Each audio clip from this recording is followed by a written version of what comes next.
Everyone loves a comeback story until you realize that you might be part of it.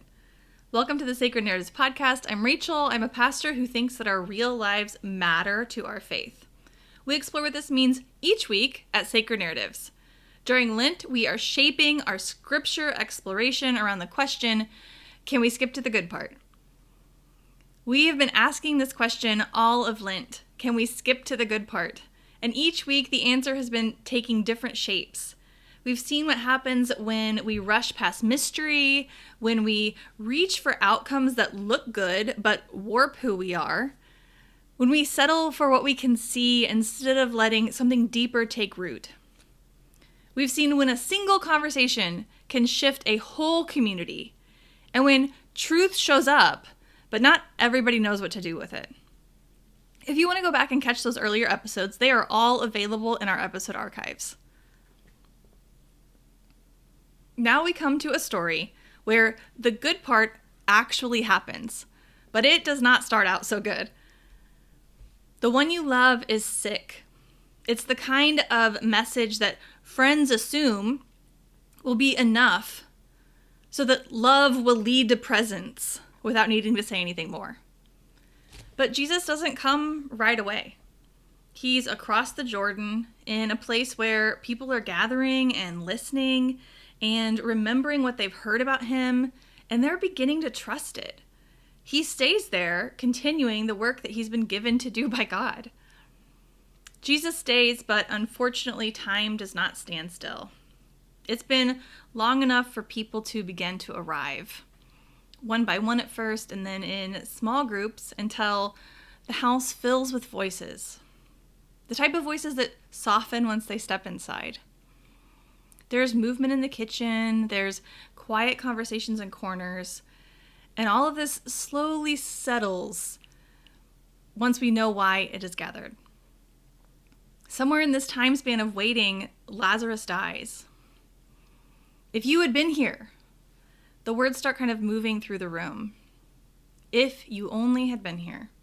And by the time Jesus arrives, these words aren't forming or thoughts forming anymore. They have taken root in the rich soil of resentment that so often comes with grief. Martha meets him on the road before he even reaches the house. If you had been here, my brother would not have died. And Mary comes next, rising from where she had been sitting with everyone else, and the group follows her without being asked. She says the same thing, but with more desperation. Falling to her knees, if you had only been here. And Jesus doesn't answer this right away. He looks at her and at the others, and the way that grief has spread across the group, held together by these people who chose to stay with one another. There's a pause, and then he weeps with them. Jesus joins them in their grief. Not because he doesn't believe in God's power or that the worst thing is never the last thing, but because these are his friends, his beloveds, and they're devastated. They all move toward the tomb together. The same people who had filled the house are now walking the short distance, carrying everything that's already happened with them. The entrance to the tomb is covered by a stone, set in a place where they had laid Lazarus' body inside. Jesus says, "Take away the stone." And Martha answers him directly. He has been dead 4 days. There is a stench. I imagine Jesus looking at Martha, recognizing her logic, and nodding at the people next to the tomb. They listen to him, and they move the rock. We can kind of feel this moment, the weight of the stone, the hesitation, the expectation of what 4 days dead person looks and smells like. And then everything shifts. The stone, the expectations, the atmosphere. There's a space that opens up, and Jesus calls into the darkness, "Lazarus, come out!" And Lazarus comes. After 4 days dead, he walks out. But he's still wrapped in the burial cloth, binding his hands and feet and covering his face. These marks of death are still clinging.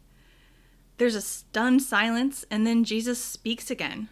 His voice steady, certain, almost quiet against the weight of what has just happened. Unbind him. And the people who had been sitting in the house, who had walked the road and had stood there through everything that led to this moment, They are already close enough. So they begin to move. They reach out. They begin to loosen what still holds him, to unwrap what was meant to stay forever. It's the same presence that held the weight of death that makes space for life. Jesus looks to the people who are already there. This miracle of help doesn't stay on that hillside. It carries forward in ways that might be less dramatic but are no less real.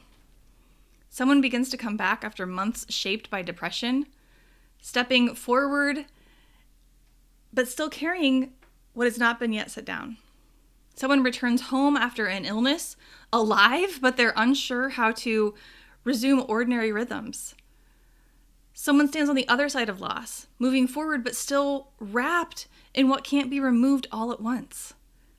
As Christians in community, we are given this same command: unbind them. It's the people who stayed when nothing was changing, when there was no hope, who are close enough to help. It's the exact same types of places that held grief: kitchens, rooms, tables where people had gathered, now holding something else. Not finished or resolved, but moving. The story of Lazarus comes back in this moment, but living again takes longer, unfolding what happens next, in the hands that reach out, in the time it takes to remove all of these binds. And sometimes we wish we could skip to the good part, to move past it, avoid it, to get to something lighter. But this story suggests something different, that it's the people who stayed in the hard parts are the same people standing close enough to take the grave cloths off when life returns. They are already there, already present, already connected, already carrying a weight together. So when resurrection happens, they don't have to be invited to be part of it. They're already there. Sometimes we do skip to the good part. Life returns, something shifts, what felt impossible stands in front of us.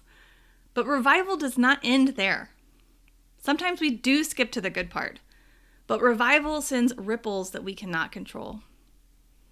So the question remains not only whether we want to skip to the good part, but whether we're willing to stay long enough to help someone live, to help unbind them. Join us each week at sacrednarratives.com to receive a weekly narrative like this one in your email inbox. Follow us on social media. Our link tree is in our bio.